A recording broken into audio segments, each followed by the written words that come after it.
A follow-up video on a sourdough starter. So, first time I made, not actually the first time I made sourdough starter, but the previous video about sourdough starter, I used cheap supermarket plain flour, which was not bread flour at all, because I wanted to show that you can use cheap flour like that. However, I was thinking about it, and I kind of thought every day you're throwing 100 grams of flour away and replacing it with fresh flour, and you don't actually do anything with that flour that you throw away. So I was wondering if, so by the end of if it takes 5 or 6 days, you're going to be throwing away 500-600 grams of perfectly usable flour. I potentially thought it might be usable, it might be not. So what I thought we'd do is we'd make sourdough starter using proper bread flour. This is my expensive bread flour that I use, that I buy in big sacks. What we'll do is we'll have another go at making a sourdough starter with strong flour, and then what we do, instead of throwing half of it away every day, we'll keep that half, and at the end of when we have an active starter after 5 or 6 days, we will use all that flour and water that we have saved to make the bread that we're then we've made the starter from. Did that make sense? I don't think that made sense. So once we've got the starter, all that flour and water that we saved, that we didn't throw away, we'll use that in the bread, and we'll see if we can actually make a loaf of bread out of that. So we've got no waste whatsoever. So dead easy sourdough starter. 200 grams of flour, 200 grams of water, mix in a bowl, leave overnight, or leave for 24 hours, throw half of it away. Oh, I should be mixing with fingers, shouldn't I? Because that's what I did in the first video. So mix with fingers, because we've got natural yeast on our hands, there's natural yeast in the flour, there's natural yeast in the air. So we want to maximise collecting as much yeast as possible. So there will be some yeast on my hands, which will go into the flour and water, and that will hopefully start the starter working quicker. Don't have to do this way, you can mix it with a spoon, but I just like to hit as many bases as possible. So mix with fingers, leave for uncovered for 24 hours, and then there'll be natural yeast in the flour, which will start growing. There'll be natural yeast in my hands, that will start growing, and there'll be natural yeast in the air that lands on top of the starter, and that will start growing as well. So, and then over 5 or 6 days, we'll have enough of a culture to start making some bread. Always fingers crossed, it might take a little bit longer. We're in the depths of winter, and it's been snowing all day, so it's quite cold at the moment, even though I've got the heating on. So clear up around the outside of the starter, because we don't want to make too much of a mess. So clean all that off round there, and dough gets really sticky when it's dried. So we'll leave that overnight, and then we'll come back tomorrow and we'll keep half of it, we'll put the other half in the fridge, and then we'll use that other half later in the bread, and then we'll mix more. But we'll keep doing it, and I'll show you every day about making the starter. So I'm not kind of cheating, I'm just kind of pretending and got started from somewhere else. But so this is for the next 24 hours. Day 2 of the sourdough starter. So what we're going to do is, because natural yeast will land on top of this starter that we're trying to make, we want to keep that bit, although it looks like it's dried out a little bit, but that doesn't really matter. But there will be yeast on top, so we want to keep that. And we want to get rid of half of it, and then we're going to add 100 grams more flour and 100 grams more water. So save the top, it's a little bit crusty, but it doesn't matter. And we're going to save this bottom, because as I explained in the first bit of the video, we'll measure. We're going to save the bottom bit and see if we can actually use it to make bread. So I don't like waste, and I think if we can, oh, there we go, 101, straight in one go. So that's there, that on there, tear it off, 100 grams of water, and then 100 grams of strong white flour. Bit more, bit more, bit more. I'm sure I got rid of 200 grams. Be right. Maybe I put too much in. Is it 50 grams? I can't remember. But we're going to put in the right amount anyway. I forget. I can't remember if I did 200 grams of flour and No, there was 50 grams, wasn't it, yesterday? But anyway, we're going to add. We've added 200 grams of water, 100 grams of water, so we're going to add 200 grams, 100 grams of flour. Even though I'll probably back down to. Oh, it looks about right. I can't remember. I should have rewatched the video before we started. So, mix it all together. Should be using my hands because we've got natural yeast on my hands. I forget these things. So that goes in there. So mix together. Natural yeast in my hands will add to the culture that will already be growing in here. There'll be a culture of sorts growing already, but there won't be much of it, and certainly not enough to start creating lots of carbon dioxide, which will start happening on the 4th and 5th and 6th day of the culture. But nothing really much happens for the first few days. So give a mix. Get rid of those big bits from the dry bits from the starter on the top. That's fine. It works. It worked last time. It will work again. Just need to get it off there and glue it around the edge of the bowl. Scrape all that down. Get it all from hands, and then so we're back in. Leave that out somewhere relatively warm. Leave that out overnight, and then we'll see what it's like in 24 hours time. Day 3 of sourdough starter. I don't know, we've got some bubbles. I don't know if that's down to the yeast starting to get active, or because when you mix it in, you're whipping air into it, and then the air wants to come to the top of the mixture. So, but anyway, I certainly put too much flour in yesterday. So I'm going to use a fresh bowl and transfer starter from here into here. So there's 100 grams of water and 100 grams of flour. So we'll put 200 grams from here into here, and then we'll save what's in there, and that will go in the flour and water that we took out yesterday. So we want the top because that's where yeast will have landed.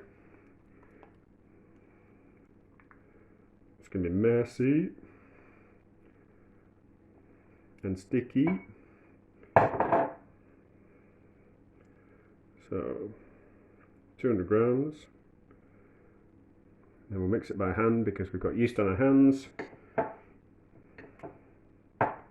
So another 50, which should be about, doesn't have to be exact.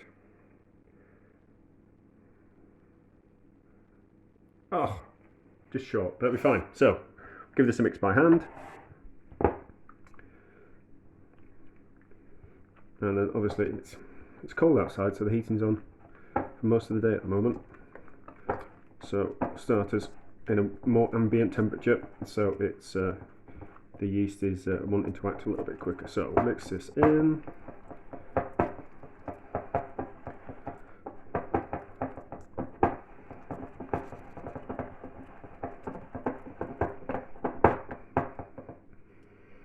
That's fine. Go on the outside so it doesn't make too much of a mess of the bowl, because flour and water just make a sticky mess of everything. So that's it for another 24 hours. Get flat, and then yeah, that's it. Clean finger, and we'll turn the phone off. 4 of sourdough starter experiment. Looks like we've got some bubbles coming to the top, so I'm assuming that and we've got some kind of bubbles there as well. So it looks like we're getting some fermentation stroke growth. Is fermentation the right word? Well, we're getting some culture in there. So 100 grams of flour, 100 grams of water. We're going to put 200 grams of the starter. We're going to use the top because that's where yeast will have settled. So we'll see. Sticky, horrible stuff that it is. Not wanting to use my fingers just yet. I mean, it doesn't matter if we get over 200 grams in.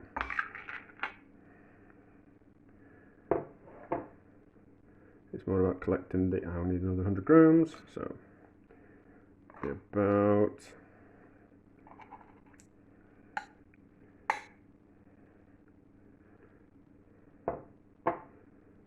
a bit more.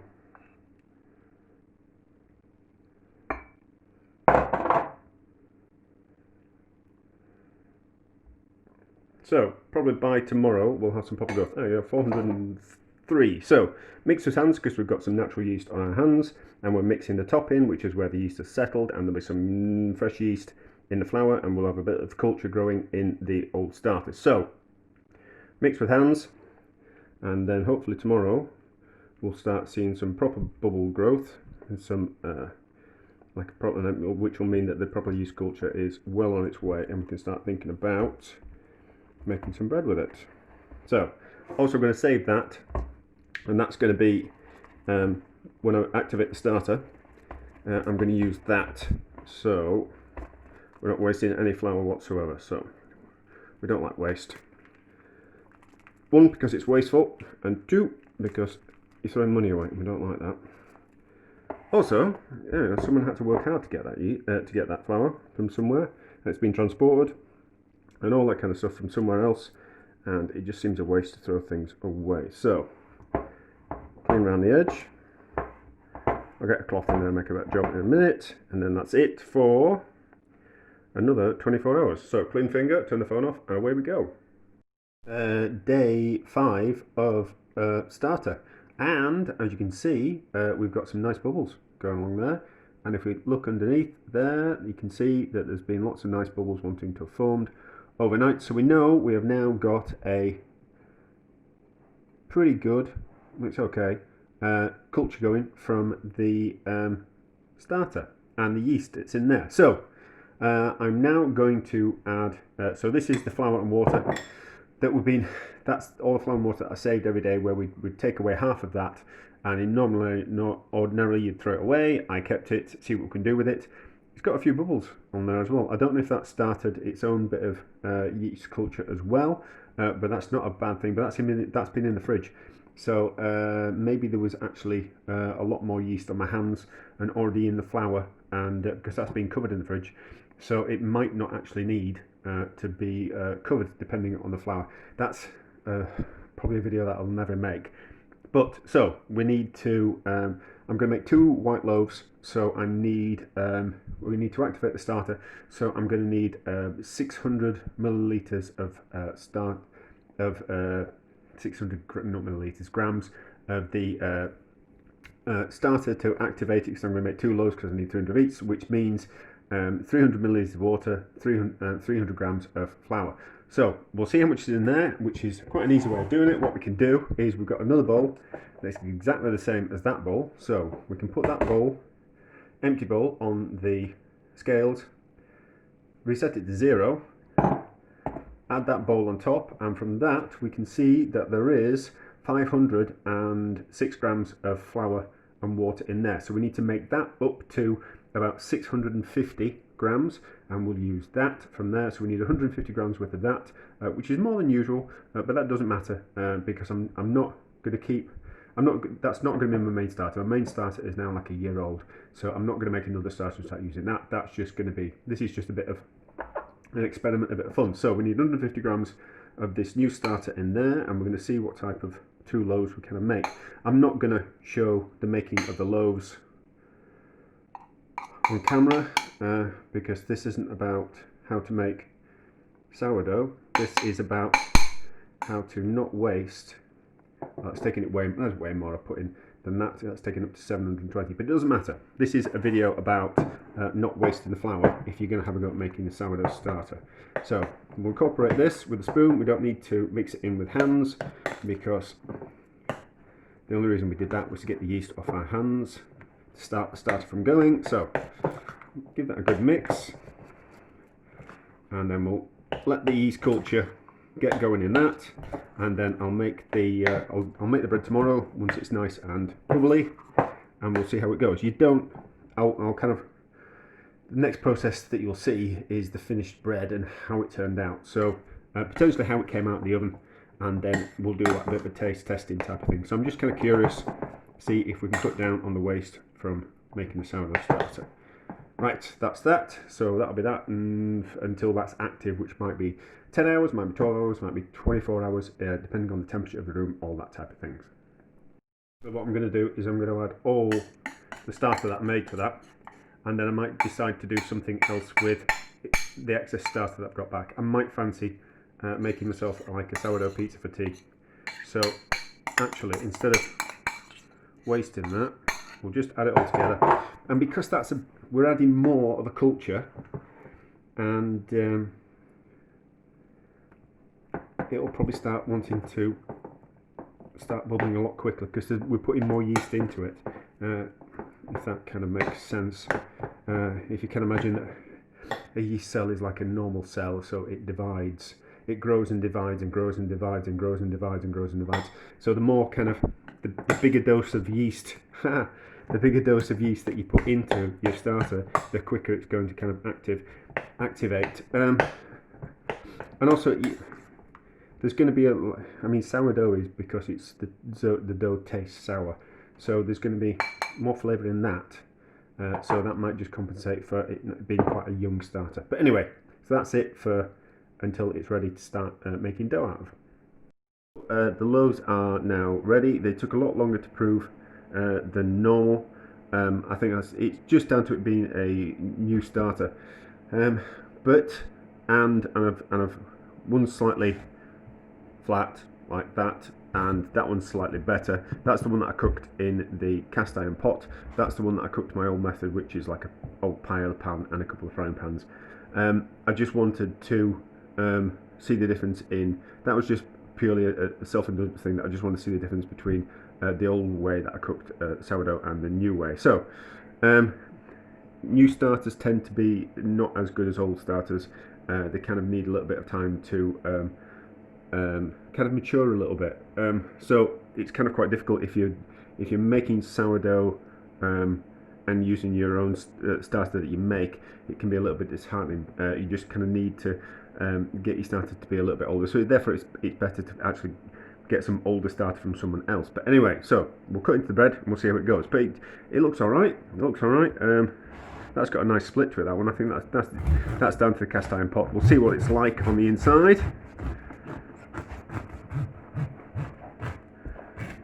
I baked it last night, so it's not fresh. So it's been out the oven for about 12 hours.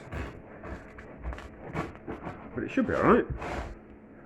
Just curious to see if we can make a starter without wasting anything. So like a zero waste starter.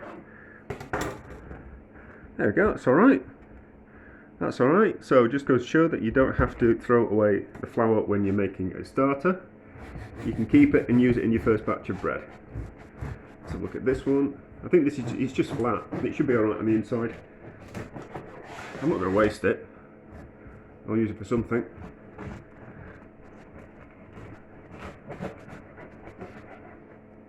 So yeah, that's alright. It's alright. It's just that new starter. It's not as uniform the new starter, but that's alright. It's a little bit denser than normal. That one's okay. That one's just a little bit denser, but there you go. So you don't have to waste the flour when you're making a starter. You can use it in the first batch of bread if you don't want to. If you want like a zero waste type of thing, you don't want to pour something down the drain. So there we go. It works.